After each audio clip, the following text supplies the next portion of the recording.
3 up, 2 across, tap that play button 3 times, and walk through the archway into Dialogue Alley.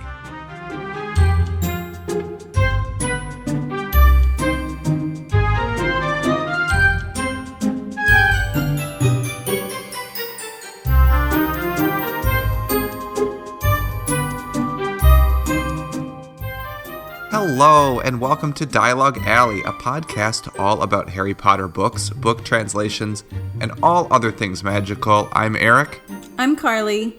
And together, we are Harry Potter book translation collectors, which means we collect Harry Potter books from all over the world because the ones we grew up reading were just not enough to contain our excitement for the fandom, and we needed to just get more. Wow, it's true. Could not agree more. It's just the two of us this week. Melanie has really not been feeling the greatest. I know a lot of people that are in my friend circle and my family and that I work with. Everyone's getting sick right now. My emergency room is so full right now. Oh, it's just a drag. So if you have not gotten sick yet, try to stay healthy, everybody. And if you've already gotten sick, I'm so sorry because it seems like everybody's getting sick. So hope you can make it through the holiday season. Healthy and happy. And I mean, maybe if you're sick, you're listening to this podcast to kind of pep you up, which that would be nice. Yeah. Cool. Well, Carly and I are going to do something fun this episode. We're going to revisit our very first topic because it's just the two of us. We thought we'd try to not only like recreate the episode, but do it a little bit better because I feel like it's a topic. We didn't know what we were doing. We didn't know what we were doing. And I mean, do we now, Carly? I don't know. I think we have a better idea. Yeah, that's true. We have a better idea. But our very first topic that Carly and I talked about was just about book collecting in general, specifically like US books and UK books. And is this book a valuable book? How do I find out what printing it is? What does that even mean? What edition is it? All good questions. There's a lot of good questions, and still, I think in the communities that we're a part of, there's always new people joining, right? And a lot of people have these questions about books that maybe they've uncovered from their childhood home, or they've decided to part ways with, or whatever, or they're just curious, like, hey, I have this book, is it worth anything? So, we're gonna revisit that topic again because I thought it was a good one, and maybe now that we're more in the flow, we can better answer some questions that people have about those books. I think that's a really good idea. Yep. Sweet. So we'll have some news, and we'll have a translation of the show, which is kind of a topic-specific one again. But it's a fun one. It's a fun one. So it's actually one of my favorite books, so I can't wait to get to it. Ooh, one of the favorites, hey? I know. All right. Okay, well, let's get started with some news.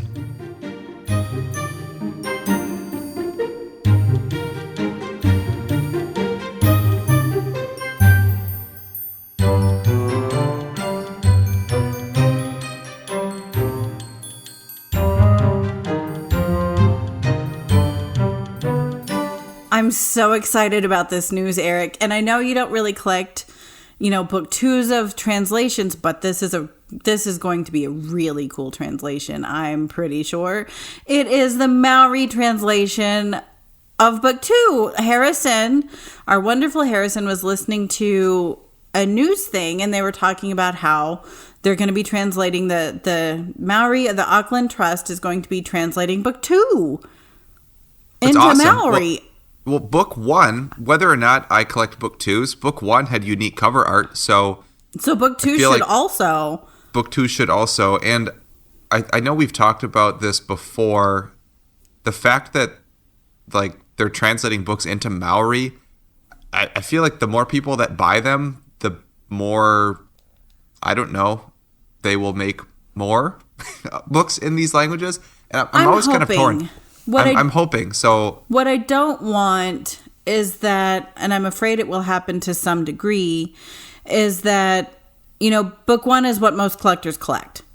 And right. So there's a lot of demand for book 1 from just the collector group, not counting the academics and the people who are Maori students and so on. readers and all of that kind of thing. What I don't want is for book 2 to be not as successful as book 1 because so many more of the collectors aren't buying it. However, and it's a big however, the cover art is so fun for book 1, and I see cover art being really fun for book 2. Also, people were so excited about Maori being translated that I'm hoping we don't see a drop. Like, I would love to support this trust. I would love to see all 7 books in Maori, and I'm going to buy every one of them because I'm just that kind of person. And I would love to see it done. I agree, and the part of me that always is torn is, like, you and I get these to add to our collection and to preserve the book in the language, but when they release such a limited quantity, I sometimes feel bad that, like, is me buying this book meaning that someone that actually can read this book isn't going to have access to it? And I don't know if that's necessarily the case with... It's not the case here. With this particular It's not the case with group. the trust here. Right. And that is something that I worry about with languages like Greenlandic or Malayalam or Breton. Sure. Occitan. Where I mean, but Occitan is print on demand, I'm almost certain. Okay. But it's one of those where it is a worry because we are taking something out of, possibly a small language's reader base, right? Where if we have it, somebody else can't. So it is a finite quantity. But I also feel like we have, like, in our collector group, we have a lot of people who are also worried about the same thing. And I feel like we're doing our due diligence as far as making sure it's available, if only in certain formats, to people who want and or ask for it.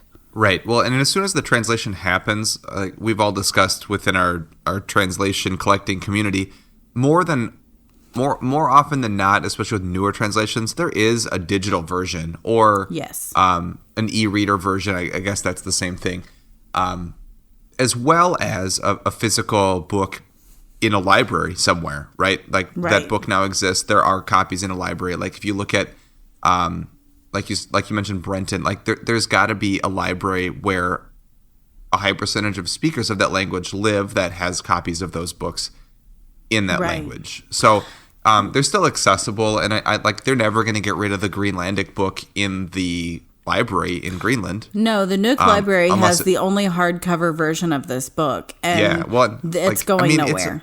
It's a book. It might fall apart someday, but it's not going to go away. Once it's been translated, somebody is going to have preserved it in some way. So, right. And that's kind of the biggest thing for us is as long as it's preserved, we're not going to care too much. I mean, does that make sense?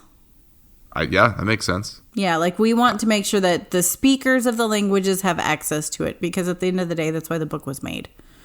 Yes. And you know what else makes sense, Carly? What? A box set that has been announced or released. Is it the Azerbaijani box set? Yeah, and I'm not even a box set person, even though... But I really want it. Even though you've convinced me to buy like 4 of them. I know. Me and Melanie have done good with you. I know. I mean, that's probably what Melanie's doing right now. She's probably like looking online like, where are some more box sets that we can make Eric buy? I do love, like, periodically I'll send Eric links to box sets of things. And more often than not, again, I'm like, no, I'll pass on that. Right, because you really don't do them. But to be fair, the few that you've bought are really good. I also love when you buy them, like, live on, like, when we're recording. Yep, that happens. But Carly, tell us about the box set from Azerbaijan. Well, it's it should be by the same publishers as the 7 books. I think it's Canon, Q-A-N-U-N. And first of all, they're delightful if it's the same people. And the box set has... So the Azerbaijani books have their own unique cover art, which is really fun. It's kind of a takeaway, I would say, of like one of the adult editions from Bloomsbury, but it's still different. And it's different enough to be really charming. The spines are fun. The front covers are fun. And they finally did a box set years later. Like originally, we weren't even sure if these books were going to finish publishing like 1 through 3. and they finished that, and then they kind of disappeared. Book 1 became really, really hard to find. They got new funding, and they finished out the set. But they finished out the set, what, like 2 years ago? Yeah, it's fairly recent. Or 3 years ago? But it's been years, and then now they're just like, oh, well, we'll do a box set. Those rascals. Like, if I knew they were going to do that, I would have bought the box. I think, all of us would, especially if it's the same covers, which I believe it is, correct? It is. It's the same spines. Yeah, so the Azerbaijani books have, like, they go in waves, like, with difficulty to find. Like, I found one on eBay for, like, $40, and that was, like, pretty common when I was looking for them. Then they kind of went away. Then they came back, and they were closer to 100, and then they went away again, and then a bunch of them came back, and it was closer to, like, 60. Like, it just keeps going up and down. So, it hopefully does. with this box set, I paid $90 for my book 1. Because I bought it before. I bought it when it was getting really hard to find the first go around, and they hadn't received their influx of funding yet to finish out the set. So they'd just done 1 through 3, and that was it. And I thought I was lucky. I found one on eBay for $90, and I was like, oh my gosh, and I snatched it up really quick. Well, that's why, like, you can never feel bad. And I never do, honestly, about buying a book that I want. Because we didn't know. Like, now we do, but I didn't know. No, like the Bosnian reprinting, it's like, I can't feel bad about that, because how would any of us know that they were going to reprint the Bosnian books? No. And have them, like, we didn't. So, or even like the Croatian books, right? That's a new translation technically, but like, how are we supposed to know that they were going to do that? You don't. So you do it. You do what feels right at the time, and you can't really have any regrets buying things. Otherwise, it just makes you too upset. Collection.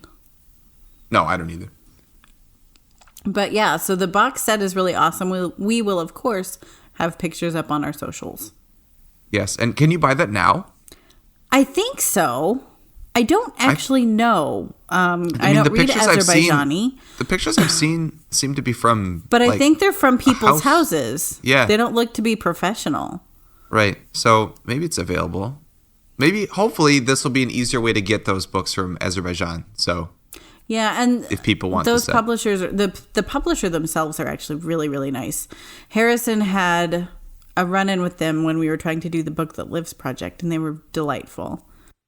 Well, and you know what else is delightful, Carly? What else? Well, I think the giveaway that we're having. Oh, that's right. We are going to be having a really, really, really neat giveaway. We've talked about it. We're very excited about it. So we've decided... Well, it will be out. It will be out by the time you're listening. Yeah, definitely. So I have to get to work writing it. Wow. So we record on Thursdays. This is going to come out Friday sometime. So if you're listening to this on Monday when this episode releases, it'll have been going for a couple of days. You'll probably see it on our social. But Carly, what's the purpose of this giveaway? So we have a really, really fun community over on our Patreon. We really do. It's close-knit. We really enjoy each other. We have really fun and I think very meaningful chats. And we have really good resources for collectors. And we are giving away to 3 different already, I don't know how to properly grammatically say this. I'd say three people that are currently not supporting us on Patreon. Right. So you get 1 month free. Of access to our Discord. That's what you get. Right. Which is really fun. At the entry tier, which is super cool. Yeah. And then if you decide you want to continue, you just support us on Patreon. You just continue. But if you just want to take your free month and say that was fun, that's fine too. Yeah. I feel like this community is so fun, and I know it can seem a little daunting to maybe join because there is a lot to it, right? But I do stand by the fact that everyone in our Discord and collector community that we engage with, even just on social media, is so accepting and so helpful and just it's a great little community. So fun to talk to, right? So we want to give that.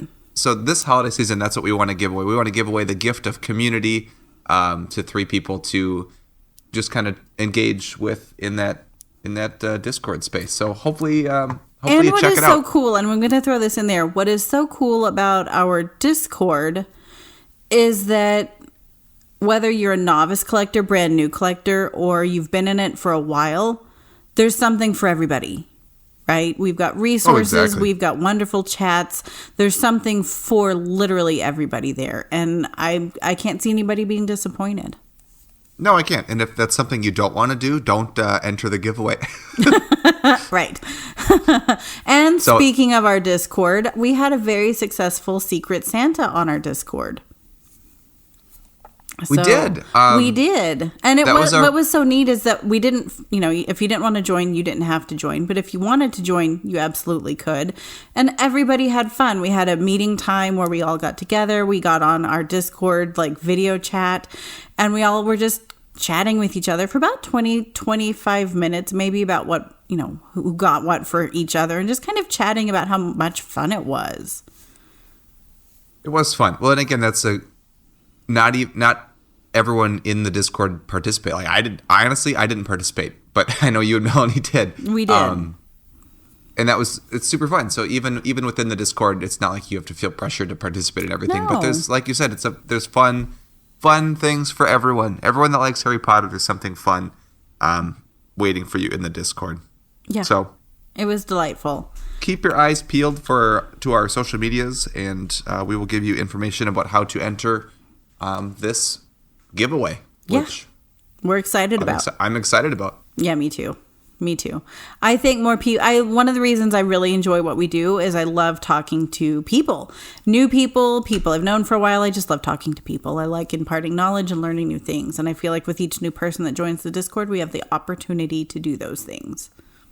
Agreed. Oh, and speaking of engaging with people and talking to new people, I think it was last episode or 2 episodes ago that we were talking about no, it was 2. It was when we were talking about our favorite covers, and Melanie brought up again how much she enjoys the Scholastic School Market Edition book. Oh, I love that cover. Yeah, and hands down one of my favorite. One of mine too.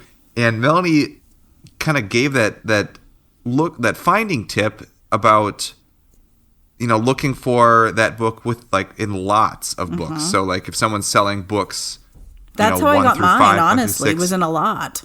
Yeah, well, and so we had a listener. Every time I've gotten several, always at a lot. Oh, several! Wow, that's exciting.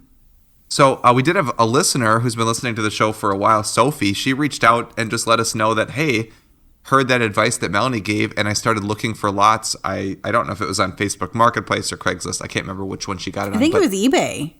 eBay even? Yeah. I mean, think anywhere. It was eBay. And because of Melanie's hot tip there on the show, she was able to find one for really cheap, like $20 for the lot of books or something. So I love it. Congrats. So that's great. So it's exciting. That's exciting to me when we're able to help someone with their collecting journey. So same. Hooray. I love it. Congratulations, Sophie. I know. Oh, I hope she loves the book as much as we do. I'm sure she will. I mean, how can you not? It's one of the coolest books. It's one of my favorite covers. I know we just said that, but it really is still very true. I don't see that changing. Mary Grand Pré did a great job. She did. And I guess moving into the main segment now. Speaking of things Mary Grand Pré did a great job on, the covers.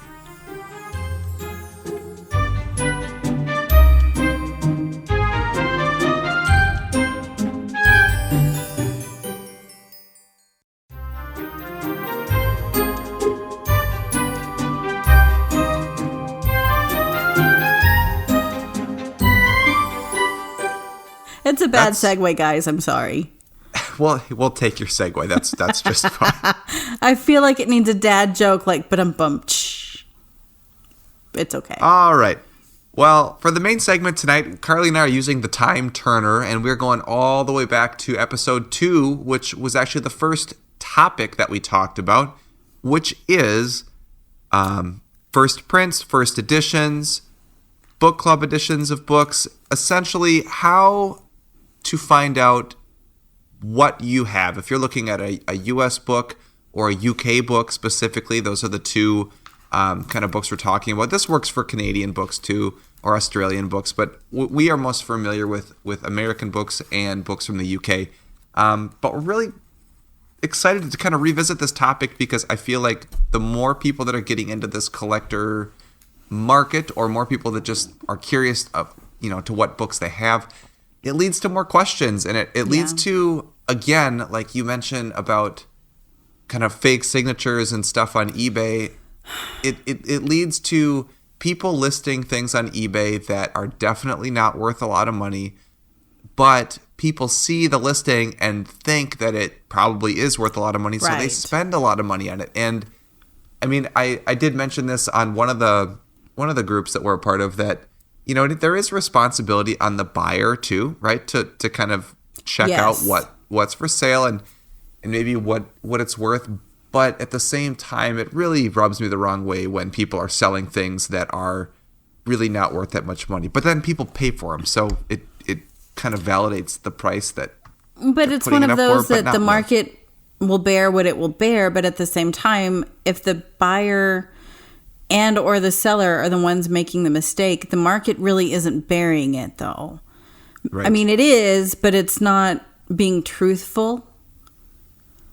So, right, that's a better way to put it. Yeah, so it's hard to tell sometimes. So one of the things we see it a lot in one of the groups we're in is book club editions and or later prints of first edition Harry Potter US books, and sometimes UK and Canadian. And we talked about it, like Eric said, on our second episode, but it is something that, I mean, I see Eric and Melanie on there answering the same questions I do, and we're on there. I'm on there probably answering these questions 2-3 times a week for different and so groups. are other members of those groups as well. We're not the only three people doing it. No, we're not the only ones answering, but sometimes those others that are answering, their information isn't always correct, which is why we feel the need to go in. Some of them are, and some of them aren't. Exactly. So we're going to hop off the soapbox now, and we're going to get factual. Are we, though? Yeah. I feel like I'm still soapboxing a little. For now, Carly, we're getting off the soapbox, and we're going to get factual with y'all, as you would say. Hey, I like my y'all. I know you do. That's why I said it. So let's start with the first big word that we always see is first edition. So, Carly, what is a first edition of a book? Okay. So this is kind of a broad idea. Generally, very generally speaking, and in relation to Harry Potter US books only, the first edition was the very first edition of the book that was published. It is not the first print, however, and very importantly, however, a lot of booksellers, book dealers use first edition synonymously to mean first edition, first print. Very, very, very importantly, the first edition Harry Potter and the Sorcerer's Stone and all the rest of the 7 books are still in first edition form. You can buy them at Barnes & Noble or anywhere else you want to get your brand new books from. They're in much, much, much later prints that were printed this year. They're like Sorcerer's Stone, Eric and I were just talking, is like 106th, 108th print, if not higher. So that is 107 prints. If it's 108th print, it's 107 prints away from the very first print, which happened in 1998, which is where the value of this book is. The 106th print of this edition is valued at what you've bought it at Barnes & Noble, which is like $28, $27, something like that. Right. So put quite simply, if you have a book and you decide to make it and you choose the cover design, you choose the board color, you choose the, whatever art that goes on the inside, right? That's the state of the book that you're printing. And if you don't change any of that and you're still making those 20 years later, it's still a first edition. Right. If you don't change anything about the cover, the ISBN. The ISBN, right, exactly. The price can fluctuate a little bit, obviously, because prices But that falls into a different part of the book called state, and that gets tricky. That gets tricky, and we're not talking about that today. But quite simply, the edition of the book is just the version of the book that is being made. And like Carly said, it's the very first edition that was ever offered to the public that you can buy at a bookstore or wherever you buy your stuff. Yes. And so if you were to go to like Barnes & Noble right now in the U.S. and pick up a Harry Potter and the Sorcerer's Stone hardcover book with the Merry Grand Prix, very iconic artwork on the front. It's got a dust jacket. It's got the boards. That is still going to be a first edition of that book. If you were going to go pick up a Kazu Kibuishi version of Harry Potter and the Sorcerer's Stone, that is not going to be a first edition ever, because it is not the first edition of that book. You could say well, it's a first edition of this cover, and you could sort of be right on that, but when you not really when we're talking about collecting. It's the first edition to bear the cover, but it's not a first edition ever. The first edition usually denotes the very first edition that was published. Right. And then if you look at if you look in the paperback version of the Mary Grand Pré US books, they'll say first paperback edition. Right. And that is super important, because I see those being flogged on eBay as first edition, and they are, but they're not the first edition. They're the first edition soft cover. So here's my other Simple Simon example for print runs. So let's say you are a publisher and you have a book and you want to get this going, and the publisher says, okay, that sounds great. We are going to print 5,000 copies of this book, and we'll see how it does. So they print 5,000. That would be your Some first of them go print. to libraries. Some of them go to bookstores. Some of them go to, even reviewers sometimes, but if they didn't get a preview copy. Anyway, there's 5,000 of those, and those books would all be first editions and first printings. It's Correct. The first time they printed 5,000. Hopefully what you want as a publisher and as an author is that those 5,000 books sell, and there's a demand for more. People go to the store and they're like, hey, I want to buy that super cool book. And they say, whoa, we actually sold out of those super cool books. So the bookstores tell the publisher that. They say, hey, we're out and people want more. So the publisher will then order another print run of those books. Right. They love when the book goes into reprint, is what it's called. Yes. And this time they might say, hey, those 5,000 books sold pretty quick. This time we're going to order 10,000 books. We're going to double that.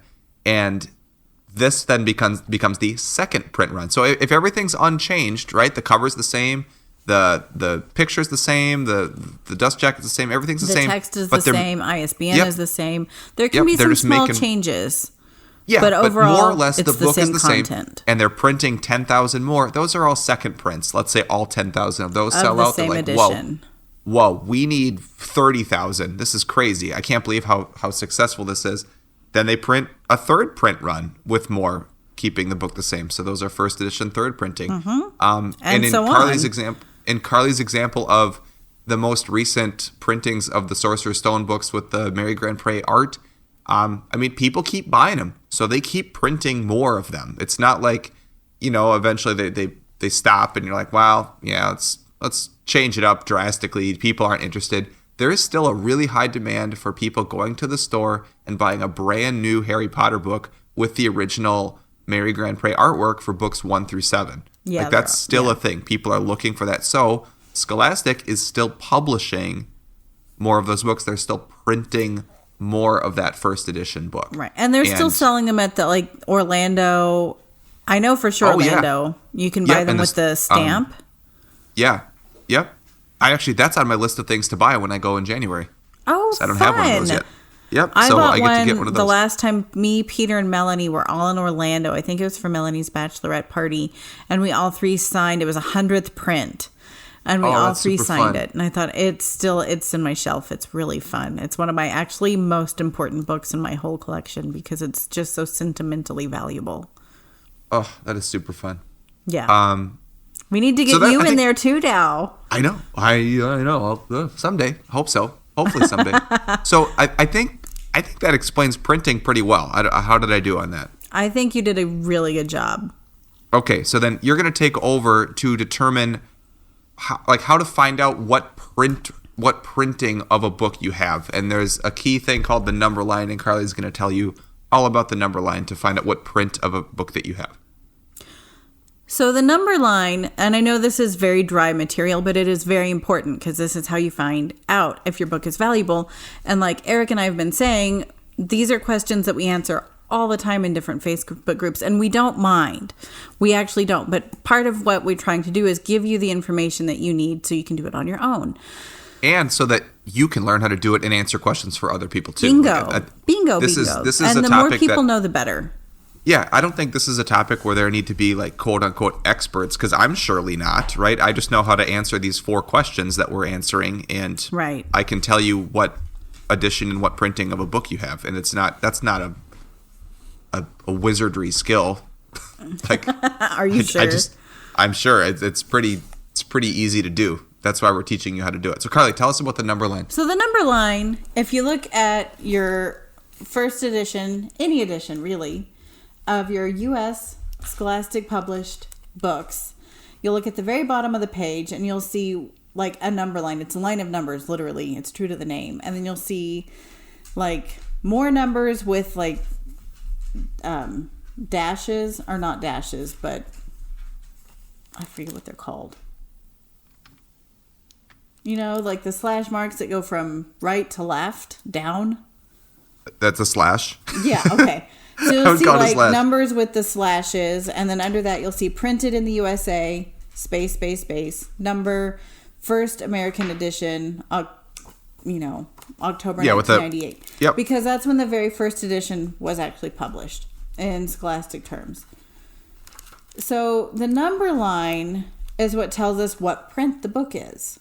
So if you have a first print, it reads 1, 3, 5, 7, 9, 10, 8, 6, 4, 2. And then it reads like 8, then space, 9/9, 0/0, 01, 02, which is your date line. Not everybody has a date line, but thankfully Scholastic does. Makes it easy, shows it was published in 98. You'll see printed in the USA, space, space, space, 23. The 23 denotes the printer that they used. So they actually are very specific about the print shop that they used to print the books. And that's what that number there, the 23 or sometimes 32 or whatever, 37 denotes. And then what doesn't change is First American Edition, October 98, because that is always the same. Yep. And if you have a book, like let's say that's not a first print, like let's say it's a 49th print, printed in Mexico, because they did use printers in Mexico. If it's a 49th print, 49 will be the lowest number in the number line. So it'll be like 49, 50, 51, 52, 53, 54, and 49 is the lowest in the number line, so 49 is your print. Yeah, I think, and that's just a blanket statement for any number line. The lowest number in that number line is the print that you have. So if you have a second printing, the lowest number is going to be 2. There won't be a 1. If you have a fifth printing, it's going to be a 5 is your lowest number. If you have a 92nd print, 92 is going to be the lowest number in that number line. So it's really not hard to look at and just determine what edition you have. Now, different publishers do the number line differently. Like you mentioned, that the first version, like the first printing, the numbers kind of alternate. It goes like 1, 3, 5. It skips around. Some of them go down. They just start at 12 and they count back down to 4, right? That's right. And you see a different number line even with the softcover U.S. books by Scholastic. Yep. Like it's much longer. Yeah, exactly. And I've seen some that are much shorter. I've seen some that are 3 numbers. Right, same. It's like and I've seen 49, one that 48, is one 47. number. They'll have like, and the reason that some prints are like going back to the 49th print, and I don't know if it is or not, but for this example, it'll be like 49, and that's the only number there in the number line. And that's just because they had a longer string of numbers, and they reached the very end of the string, and then they'll re-add the string when they get to 50. So 49 is it. It's the end of the number line for that string. Yeah. So there's some awfully dry information for you, but... but we did it entertainingly. We did. And if this doesn't make sense to you, which is okay, you can Google this. Google like number line, like print run. And it's on my website. I'm sure Melanie talks about it as well. The Potter Collector does too. Like this, it's important information. If you're going to collect, you need to know. Yeah, and I found some information just on random other websites today, just looking around, that they're not even relative to Harry Potter. It's just books in general. Like it talks about the number line. It talks about editions and printing. Like it's not an exclusively Harry Potter thing. It's a book thing. So if you're looking at any book, you should be able to figure this out. But the UK books do a similar Their number line is similar, but it's thing. different. The number line's similar. Canada, actually, they have a date line and a number line. Raincoast does, but they switch them. So the date line is on the left and the number line is on the right. Right, but the dates always have a slash, typically. So they do, but it's still very disorienting to look at first. Or it is for me.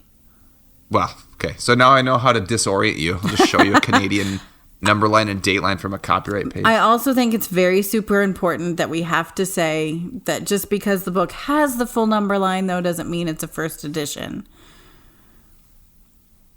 Right, because it could be a different edition of the book. And it could also be a different... That's what I'm going to say. It could be, it could be a first printing of a later edition of the book, like a different cover. Or it could be a book club edition, which I've seen a lot of these pop up again. I know. And we just talked about the Norwegian book club edition. So we're kind of familiar with what a book club is, right? You sign up for a book club, and like once a month they'll book club or the Reader Book Club. They get permission to print the book, and they give it out to only their members. You can't buy it at a bookstore. Yeah, I almost think of this as when we were little. We used to be in like this like video cassette club. Like there was a Disney one. Do you remember that, Carly? I do not actually. I didn't know about it. You could get like a Disney like cassette tape to watch at home, like VHS sent to your like once a month sent to your house.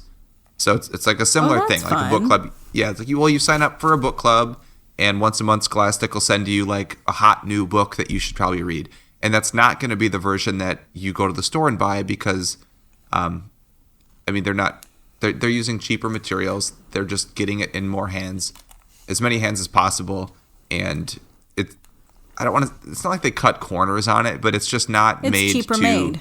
It's cheaper made because they want to make more of them for the people that are in the book club. So, well, there's that. And also, like with the U.S. Harry Potter books, the paper, you can see the diamond embossed pattern from, the title page, half title page onto the other sides of the book because it's thinner paper.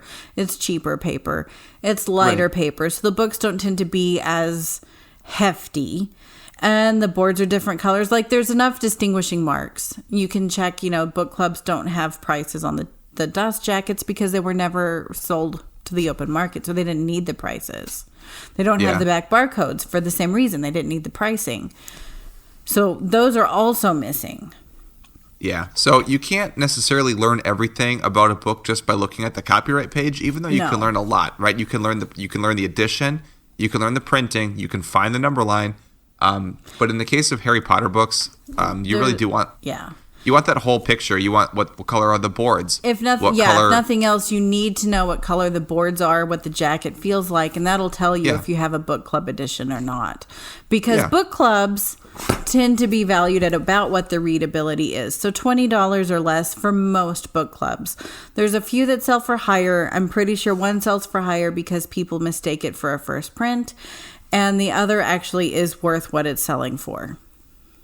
Right, and we'll talk about that one a little bit later. Hint, hint, Carly. Ho, ho, ho, ho.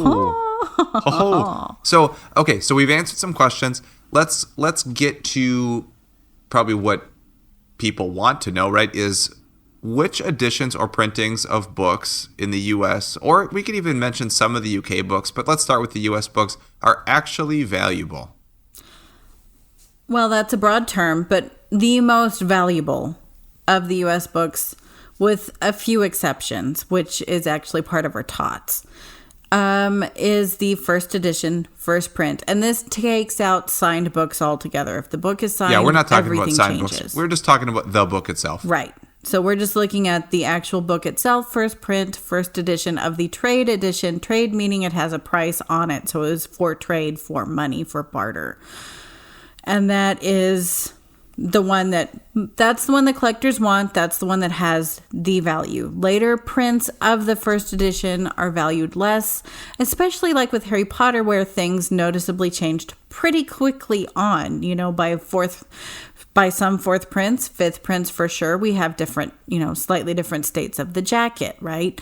And that just keeps changing. So a lot of collectors want the very first one, which is going to be your first edition, first print. trade. Right. So you need to have that number 1 on the number line. You need to have first edition. You need to have not a book club. Right. So you need to have a price. There's a whole lot of easy ways and easy websites actually to determine if you have. Yeah, me and Melanie talk about it, Peter, and it's on Reddit even. Like, people know this stuff. It's on Facebook. There's lots of different resources out there. And we certainly never mind answering questions. If you want to ask us, we certainly don't mind. No, but stepping on the tiny soapbox again, this is where, like, when you look at an eBay listing and it'll say, like, really super rare first edition Harry Potter book, like, there's a lot of things that you need to know before you just buy it. Like, you don't want to, I hate not trusting people, but you can't when it comes to this. You have to know what it is that you're buying. Because honestly, maybe the person selling it doesn't know what they're selling, right? I like to kind of... Well, and the way that I look at it as if, John, my neighbor, were to be on eBay and he's like, oh, Carly knows a lot about Harry Potter books. She was talking about this. She said that this looked to be rare, and he didn't know what I was really talking about, but he heard some of the main things, this cover art, the number line, or whatever, let's say, and he bought what turned out to be a book club for $50, $60, $500 even. I've seen them sell for $500 because people think they're getting a first edition, first print, which is valuable. The book clubs really aren't. And then he tries to turn around and sell it thinking that he knows what it is that he's selling because he bought it thinking it was this. So he's selling it thinking it's also this. So there's really not deception on the seller's part. Right. He just didn't know what he was buying, and then he's in turn flipping it, and he doesn't know what he's selling. Right. Well, and I maybe thinking that even the original seller, you look at the inside cover and you're like, oh, it's a first edition. Wow. Mm-hmm. So, like, that's where that first edition term it's not synonymous with first printing. But not at all. People have decided it is.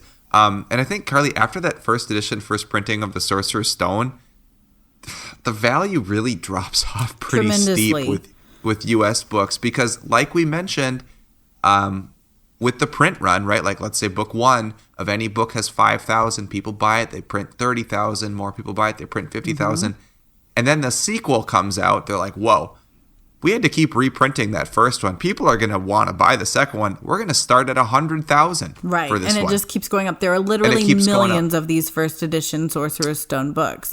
The only one that really has much value is going to be your first print. Second print does, if it has the Guardian, quote, jacket, because people love that.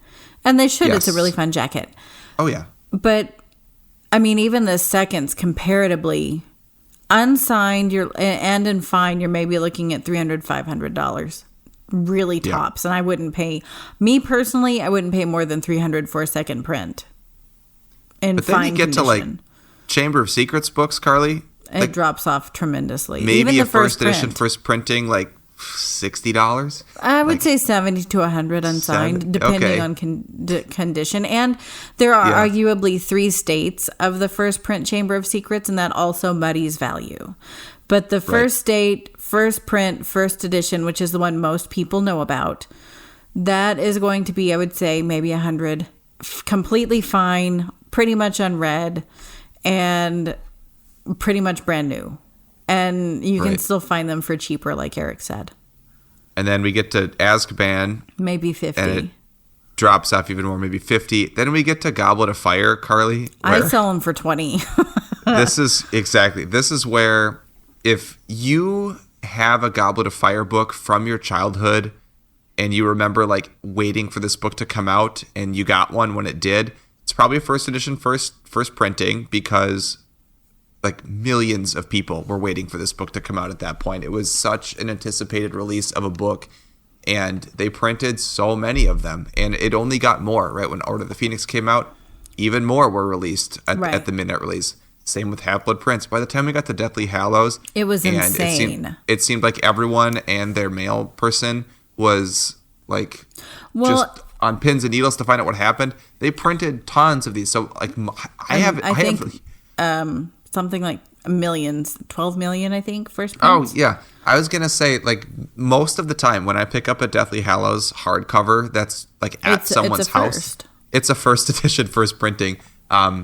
It's different if it's like a library or you're at a bookstore, obviously, but like any person's house that I've been to that has a Harry Potter collection of books 1 through 7, and I pick up even like 5, 6, and 7 books, they're always first edition, first printings. Right. And if not first printings, it's like second or third. Like they're still super low. Well, and even at Barnes and Noble, right? Like I do look at, Deathly Hallows versus Sorcerer's Stone, and the disparity between the prints is insane. I want to say Deathly Hallows is still fairly low in the print run, whereas Sorcerer's Stone, like, it's 106th, 108th print at this point. It's quite high. Right. Well, they kept having to reprint because they'd come out with book 5 and people would be like, wow, everyone's really excited. I should probably start reading these books. And then they keep getting an influx of new readers. And so then they keep buying. Harry Potter, exactly. I heard Tom Felton quote, and when I was reading his book, I'm reading his book right now actually on Audible. And he was talking about how Harry Potter feels like it's more popular now than it's ever been. And I think there's some truth to that. Because the people who grew up with Harry Potter, so us, their kids were reading it to the kids, and the kids are loving it. Yeah. They're cosplaying. They want their own set. They want their own hardcover editions. They want those. And then us, I have a lot of friends who they sold their books and they want to rebuy them, but they don't necessarily want used. And in fact, I actually helped someone at work do this. She wanted the first edition US books and didn't know where to go. And I was like, let's go to Barnes & Noble. We'll get it right now. Get in the car. We're leaving right now. Basically, it was like, if you don't care about print, it's an easy fix. Forget the job. We're going to buy books. Pretty much. Right now. And, I mean, stuff like that. So that is in turn kind of the demand for these books is still there. It's still, I mean, if it wasn't there, Scholastic still wouldn't be doing it, right? Exactly. We wouldn't still be having new translations being made on that topic. It wouldn't be there. So I don't know. This is a very fascinating, I guess, thing to collect and be a part of.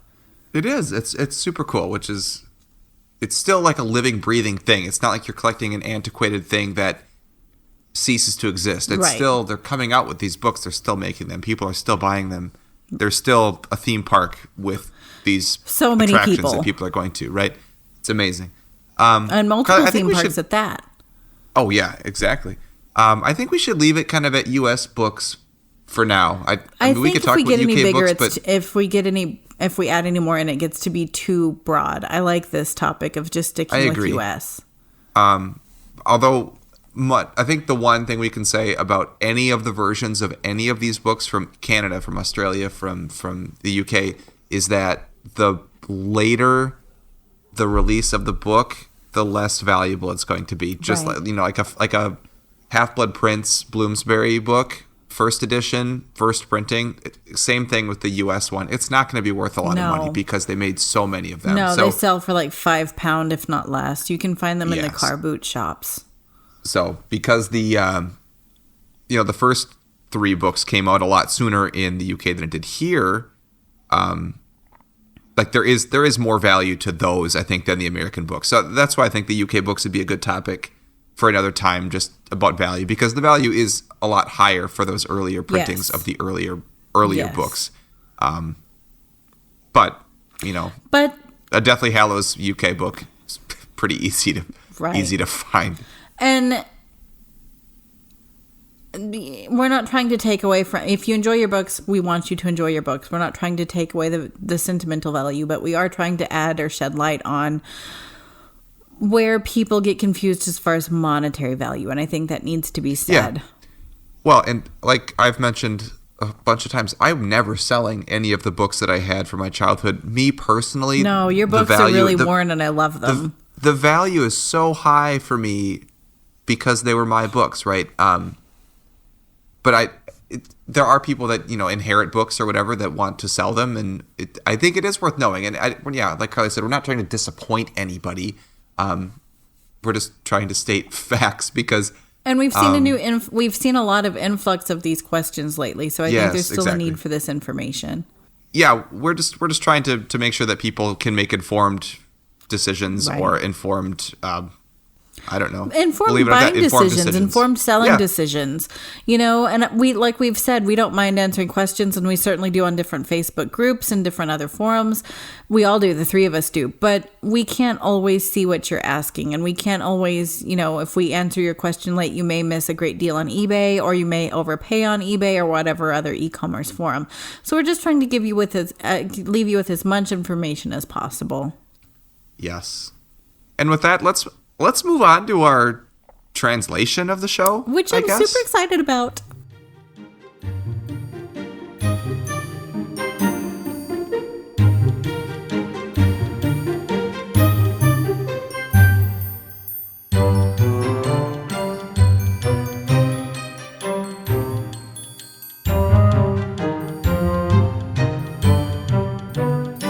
I'm literally giddy about this book.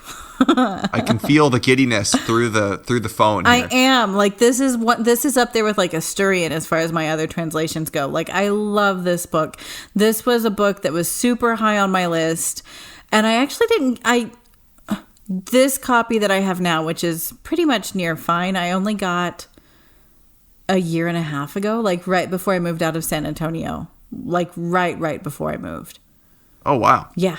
And before then, I had a copy, but it wasn't like a super nice copy. And before I had a very poor copy, I had no copy because they are that hard to find. Yeah. Well, what is it? Tell us what we're talking about. You. So going in line with our book clubs, this is actually the Junior Library Book Club edition of Sorcerer's Stone, which is the only book club out of all the U.S. book clubs that has any kind of real collectible value, which we'll talk about in a second. Yeah, and this is a book I don't have, so this is Carly's going to kind of be doing a solo tots on this. Does Melanie have this book, Carly? Do what? Do you know if Melanie has this book? I don't think so, no. Yeah, I honestly don't know many people that do. This book is so rare that, quite frankly, I started collecting around in 2009. Since I've been collecting, I've seen this book less than 15 times for sale in the open marketplace. Wow, that's crazy. Yeah. Well, so obviously this book's in English. It's in American English because it is the adaptation of Philosopher's Stone into the American Sorcerer's Stone. But Carly, what is this book, Carly? So this is published by the Junior Library Guild Book Club edition. You can tell this edition for several reasons. It is very, very similar to the first edition in that it has the Mary Grand Prix jacket, but the jacket is textured and it has gold foiling, which the other book clubs don't usually always have. And the other jackets aren't textured. It also, very importantly, on the back has the cream-colored barcode with the $16.95 price point, which is important because other book clubs, like we said, don't have the barcode and don't have the price because they weren't for sale on the open market. It also has a sticker on there that says this selection has been designated as an outstanding book by the Junior Library Guild for a group, and it has J.K. rolling on the spine of the book and the boards, which are also pictorial and match the jacket, and it has the Guardian quote. It is the only book club to have the Guardian quote. When did this book come out, Carly? Was it pretty early on? Is that why it has the Guardian quote still? That is what me, Peter, Adam, and others are thinking. We don't really know much about when book clubs came out, but just based upon how things appear in their publication, we can kind of put stuff together. Okay. So we think that the Junior Library Guild book club came out fairly early on, and maybe 98 shortly, maybe around second print, somewhere in there. Okay. Because it still has the Guardian quote, right? They hadn't switched over to Publishers Weekly yet, and you can actually find a decent amount of soft covers, a decent amount of second print first edition that have Publishers Weekly quotes, which leads me to think they changed quote sometime in that print run. Right. For whatever reason. And they were using Guardian quotes because they didn't have the publicity, they didn't have the press from U.S. people to put it on the back of the book. And then they got Publishers Weekly, and that was the quote that they picked, and they stuck that on the back of the book, removing the Guardian England quote. Right. Well, I think we've mentioned this before. The Guardian is a news outlet in the UK, Right. much like Publishers Weekly is a news outlet in the US. So Right. they got their like praise, like, wow, this book's really great. You should totally buy it. It's so magical. So the Junior Library Guild was published. That's not what the Guardian quote Right. says, but the Junior Library Guild was published early enough to still have the Guardian quote, or the Guardian jacket quote on the back of the book, which is important. Yep.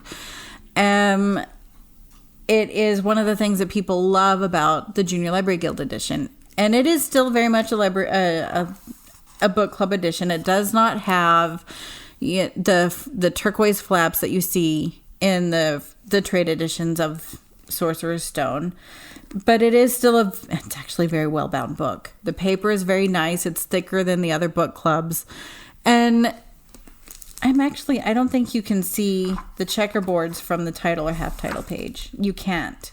It feels like it's similarly weighted paper to the trade edition. So it's a well-made book. It's a well-bound book. Well, yeah, jumping the gun on the Todd scale, but we're not there yet. The quality, we're not. The quality is much higher than other book club editions. That's just a very general statement. And the boards, importantly, match that of the jacket, and you only see this with the large print editions otherwise. Right. And so there is confusion between large print and Junior Library Guild, but they're when you start looking at the spine details, they're very easy to tell apart. Okay. Also, on the spine of the book at the bottom, it says a Junior Library Guild book. Yes, that's my giveaway. Levine. That's like how we mentioned how you can tell the Scholastic School Market Edition with that burgundy color. Uh-huh. Every time I'm at any sort of used bookstore, I just like look at all the spines of book one. Same. And I'm like, I'm just looking for the Junior Library Guild.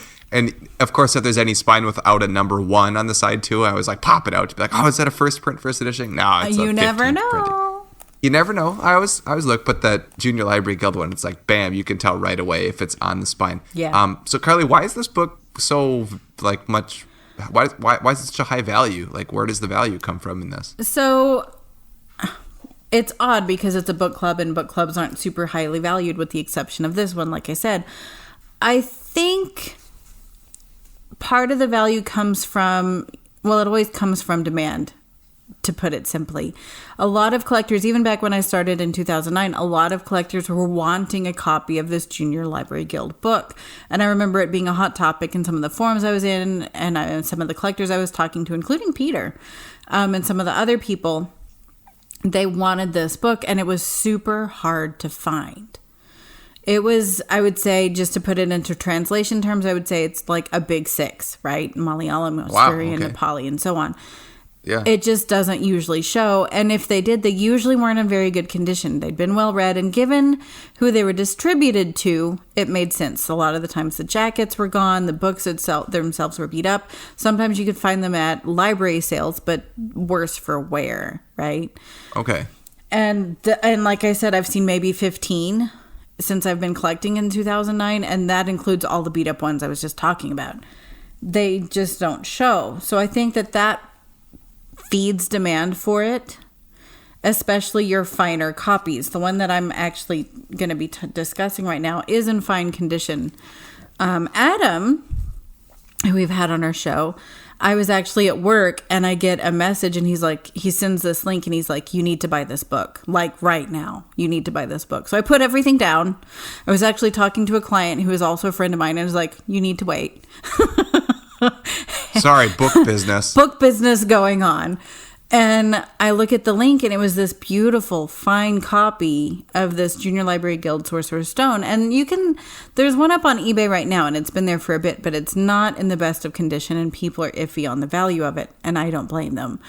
This one, it was $9.50, and I had no problem paying $9.50 for it, because one had sold a few months prior for $1,200 in about similar condition. So there's at least, $250, $300 worth of equity in the book right there. Right? Yeah. Wow. That's amazing. It has its jacket. It's in a protector. The corners are beautiful. Like, it's just a really well, maintained book. And I bought it within the hour. I sent him an offer, actually, to see because he was accepting offers via eBay. I sent him an offer but I'd already made up my mind that if he didn't respond, I was going to buy it within 20 minutes. Because I'd been looking, this was 2020, I'd been looking for 11 years for a fine copy of this book, and one just had not been found. Especially one for less than $1,000. And here was one for less than $1,000. Wow. Well, that's some big money. So let's see if this book can put its money where its mouth is, or where its nose is, Carly. Right. Let's. And why don't you give us some, it a good give us smell some for scores? You. Do you know how excited I am to actually get to smell one of these? Well, sure, I do. I can tell in your voice how excited you are to smell this book. So the smell itself is not as exciting as the rest of the book. oh, well, that's a letdown. But at least we're getting it out of the way early. Right. I would say it's acceptable. It doesn't really smell like much. It's just there. It's not bad, but it's certainly not good. So what score is that? It's then? acceptable. Okay. It's a smell. Okay. What about the size and proportions? So the size and proportions, it is like the U.S. trade Sorcerer Stone, which I happen to love the size and proportions of. So it's going to get like too. an exceeding from me. Yep. It definitely exceeds my expectations. I love the size and proportions of that book.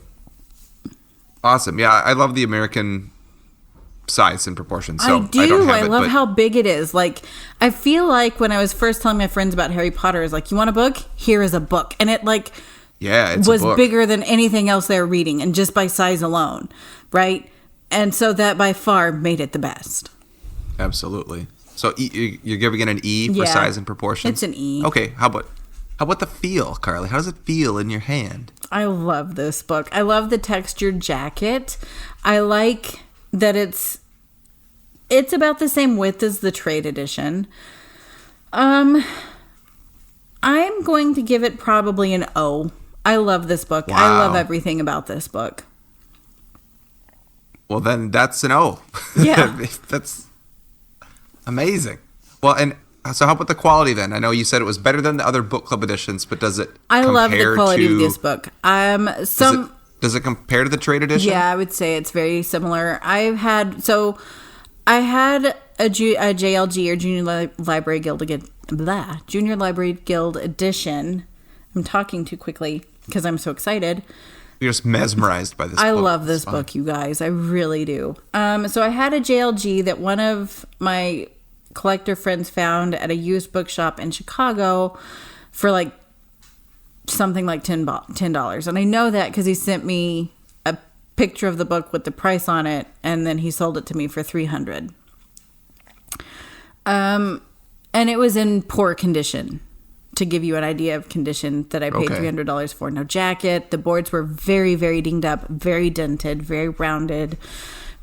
It very well read, spine lean, all of that stuff, but none of the pages were loose.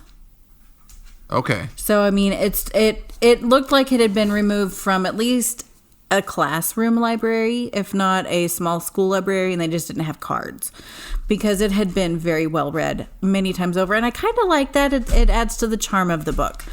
But it didn't have a jacket, and part of the fun of the JLG is the jacket matching the boards with, they both have the Guardian quote on the back. So what are you saying for quality? Sorry, I got carried away. Quality, I would say I can hear you getting carried away with the book. It's amazing. It is. I would say it's like an E+. Okay. It's not outstanding because it does show spine lean when it reads. The corners do round and they do ding if they're dropped. But it also holds up to a lot of young people loving this book and reading it heavily. So, I mean, it'll stay bookish as far as bound, but it's not the prettiest. So, E+. Okay. And then I'm kind of guessing what you're going to give cover art / interpretation of cover art. I love this cover. So, it's an outstanding for me. Because it's the original Mary Grand Prix cover art, which is one of my favorites. Yep. Exactly. It's hard to go wrong with the original American cover. Right. It's the cover that we both fell in love with. It's the cover that, for the longest time, was Harry Potter to us. Yes. And not only is it that, I genuinely think it's a good cover for a book. I love the pastels. I love her for colors. The age of the audience that it was released for at the time. like, little 5th grade me picking this book up. Like, it looks so fun. It looks so fun to read when you get those little, like, book orders in your class and you're looking through all the little pictures of the book. For the record. Oh, like, my gosh. Yeah. Like, this book looked so fun to read. It's got shiny gold stuff on it before most. I didn't feel like a lot of books were doing foil at the time. I don't know of any. And this one, it just popped. It had, like you said, the foiling, and it had the colors, and it had a kid catching a ball in the air on a broom. Yeah, with a unicorn and a giant castle. I mean, like, it's so cool. It made you want to read it. Made you want to read it. So that's what a cover should do, in my opinion, especially if it's a book intended for a younger audience. Yeah, like, they did. It should make you want to read it. Mary did a great job, and absolutely, this is just the U.S. cover art and it does have gold foiling. It's the only book club to have the gold foiling on it, and it's wonderful. It's not raised like you see with the trades. It's flat gold foiling, but it's still well done. I'm really a fan. So I can tell you're a fan, Carly. I'm very obviously a fan. So I would say it's an outstanding. I mean, they just took the original and made it fit. Fantastic. Well, and there you have it. There's the Junior Library Guild edition. Yeah. Of Harry Potter and the Sorcerer's Stone. An adaptation. Not necessarily a translation, but it is definitely an adaptation of the Philosopher's Stone. It is, so we're counting it. Yeah, they changed like something like 257 commas between the two books. Just commas, not counting words, other parts of speech, other grammar or mechanical points. Commas, 256 commas were different. Well, maybe there were some in really weird places. Well, I think it just shows how differently we read and write things. You might be correct. Yeah, it's fascinating. Very fascinating. Yeah. All right.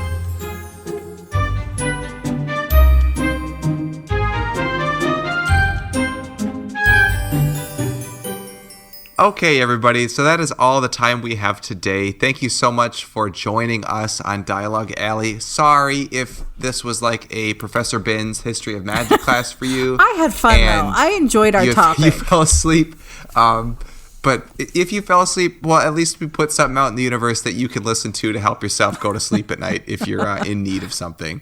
So there's that, Carly. I thought we were very entertaining, and it's important information. Like, if you're actually going to be spending several $100s, you need to know what it is that you're buying. So this is important information. I agree. So if you want to get in touch with any of us, you can do that very easily. Carly is on Instagram at All the Pretty Books. I'm on Instagram at Nocturne Eric. Melanie is on Instagram at The Harry Potter Collection. Carly has a website, alltheprettybooks.net. Melanie has a website, theharrypottercollection.com. These two websites specifically both will have information about what we talked about today in terms of print and editions, and have good pictorial resources. So check those out. A website that doesn't have those exact pictures, yet is still a fun website, is dialoguealley.com. That is the website for this show. You can check us out there. We have a lot of social medias. We have a Facebook page. We have a Twitter account, dialogue_alley. Melanie has a super fun TikTok, The Harry Potter Collection. You should check that out. And you can find this podcast wherever you're listening to us right now. But we're also on all the other things, Apple, Google, Spotify. Wherever you get your podcasts. iHeart, wherever you get podcasts, we're on there. We're also on Spreaker. You can stream it right from our website. There's plenty of ways to do it. If you like what you're listening to, we highly encourage you to leave a review if the platform you're listening to us on allows. We'd like to read new reviews if we get them. So if you leave one, we will probably read it on the show. So as long as it's not like really, really mean, we probably won't read that. Or maybe we will. Maybe that'll be a bonus episode. We'll read horrible reviews. Oh, it's like mean tweets on Jimmy. I think it's Jimmy Fallon, maybe. Yeah, we could read mean reviews. That could be our version of that.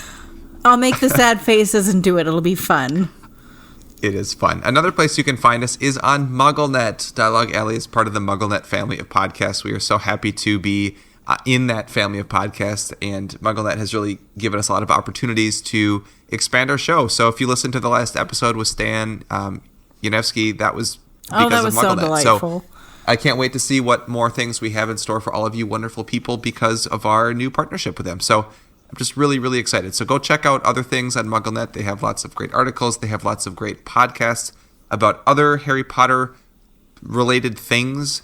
Maybe not translations, because we're the only one that does that. But there's something for you if you like Harry Potter. There's something for you on MuggleNet. It's such a fun community and like diverse. We mentioned before, just listening to our podcast supports us. That is enough. But if you want to take it a step further, we do have a Patreon, which is patreon.com/dialoguealley.